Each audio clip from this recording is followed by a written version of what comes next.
Are you in line with some of these analysts who are out there saying, look, not enough on the Blackwell platform?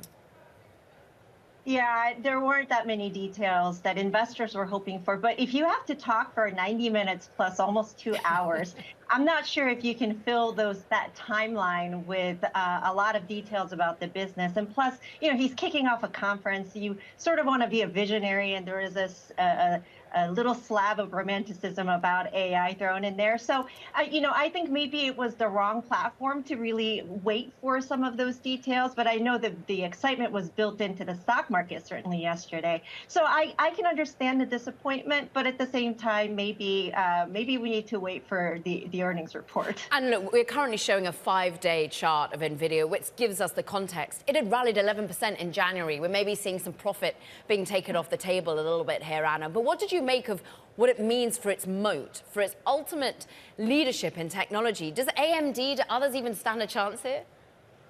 Well, I think the leadership, part of the visionary talk was establishing that leadership. I think Nvidia wants to be a leader and wants to continue to be a leader. So you're taking things like, self-driving cars and partnership with Toyota and MediaTek. Those are real things that can turn into cash flow. But then, you have visionary things like humanoid and ChatGPT turning into, robotics, right? Not turning into, but robotics having a moment, right? So these are the things that I think establish Nvidia, at least in rhetoric, as a continued leader in the space. And whether or not AMDs and other players can catch up, I do think that Nvidia still has a large, sort of monopoly in the space. The reality of catching up to Nvidia, I think, is still a difficult feat. And that's why AMD perhaps leaning into the PC side of the business with its Dell announcement rather than trying to talk up AI accelerators and the data center part.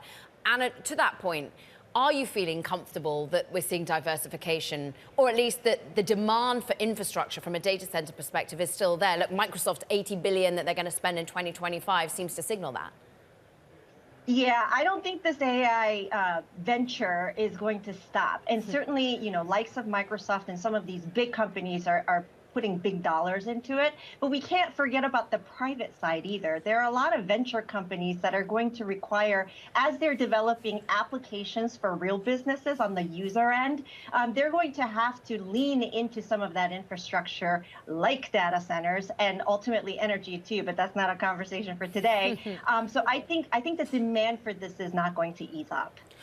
Can you give us your macro perspective here, though, as well? We were just talking how, on a macro perspective, maybe we are seeing that feed into the stock weakness.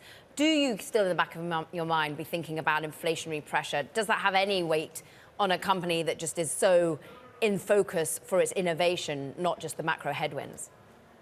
Yeah, so, when I think about macro headwinds such as inflation and prices, I think about who has the pricing power, right? So if you're Nvidia and you have dominance in a marketplace, you have the pricing power. So I don't think Nvidia is necessarily, thinking about whether or not they can pass down any kind of inflation or price increases. I think it's really on the consumer end. I think it's on the end of the other Mag 7s that need to develop the R&D aspect of it. They're going to have to worry about the inflation portion. Interesting. So for you, if you're looking at portfolio at the start of 2025 and you're thinking how you're going to be changing up, do you make any key decisions off the back of the latest inflationary points? Our assumption has always been that it's going to be higher for longer, both on the inflation area as well as rates. So our portfolio is already positioned for it. We never really thought that inflation could go down to 2%. I'm going to use the word safely without causing some kind of a slowdown in the economy. And frankly, even if it does, it's really in the cyclical areas of the economy. And I think tech has some immunity from that cyclicality simply because there's just way too much momentum going into this AI venture.